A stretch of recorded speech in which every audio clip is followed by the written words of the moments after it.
প্রতি বছর সোদপুর খোলার ব্যস্ততম রাস্তা বিটি রোড সবটাই সামান্য বৃষ্টি হোক বা টানা বৃষ্টিতে জলমগ্ন হয়ে পড়ে। ফলে যানবাহনের গতি স্লথ হয়ে যায়।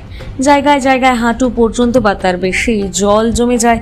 ফলে পানিহাটির বাসিন্দাদের জীবন বর্ষায় বিপর্যস্ত হয়ে পড়ে। কিন্তু প্রতি বছরের এই সমস্যা থেকে এবার পানিহাটির বাসিন্দারা রেহাই পাবেন বলে আশা প্রকাশ করলেন পানিহাটির নতুন পৌর প্রধান সোমনাথ দে। তার দাবি, যাতে বর্ষার জল না জমে, আর জমলেও সেটা দীর্ঘ সময় দাঁড়িয়ে না থাকে, তার জন্য বেশ কিছু পদক্ষেপ গ্রহণ করা হয়েছে। পানিহাটির পৌরসভার অন্তর্গত খোলা নতুন রাস্তা থেকে যে নিকাশি ব্যবস্থা শুরু করে সাজিরহাট খাল হয়ে বাগবাজার গিয়ে মিশেছে, সেখানে কেএমডির সহযোগিতায় পাম্পিং স্টেশন তৈরির কাজ চলছে। সেই সঙ্গে খেপলি বিলের সংস্কারের কাজ কেএমডির পক্ষ থেকে করা হচ্ছে বলে জানালেন পৌর প্রধান। এছাড়াও পানিহাটির পৌরসভার সংলগ্ন অন্যান্য পৌরসভার সাথে মিলে একাধিক পাম্পিং স্টেশন তৈরির কাজ চলছে জোর কদমে, যাতে বৃষ্টির জমা জল টেনে বিভিন্ন খালে পাঠিয়ে দেওয়া যায়, এমনটি দাবি পৌর প্রধানের।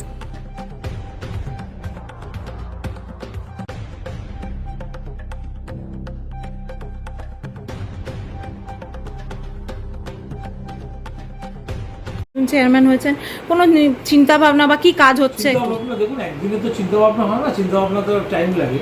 তো আমাদের যেটা আছে সেটা যদি আমরা ফলপ্রসূ করতে পারি, বাস্তবে রূপ দিতে পারি, পানিহাটিতে ওয়াটার লগিংটা হবে না।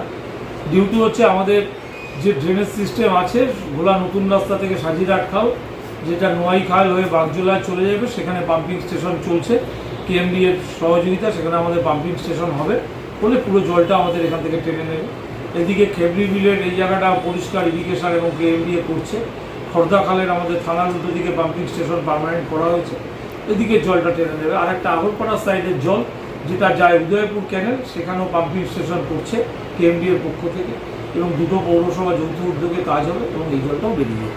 আশা করছি পানিহাটিতে ওয়াটার লগিং যেভাবে থাকতো সেভাবে হবে না। জল হলে হয়তো 1-2 ঘন্টা 3 ঘন্টা জল থাকলেও যাবো জল নেমে, মানে এবার আশা করছেন যে আশা করছি জলটা অনেকটা কম হবে না। প্রতিবার তো একটা সমস্যার সম্মুখীন হন স্থানীয় বাসিন্দারা। পানিহাটির মানচিত্রটাই এমন করার মতো, যার ফলে পানিহাটিতে এই জলটা থাকে, কিন্তু সেটাকে বার করার চিন্তাভাবনা আমরা নিয়েছি রাজ্য সরকারের সহায়তায়, কেএমডি এর সহায়তায়।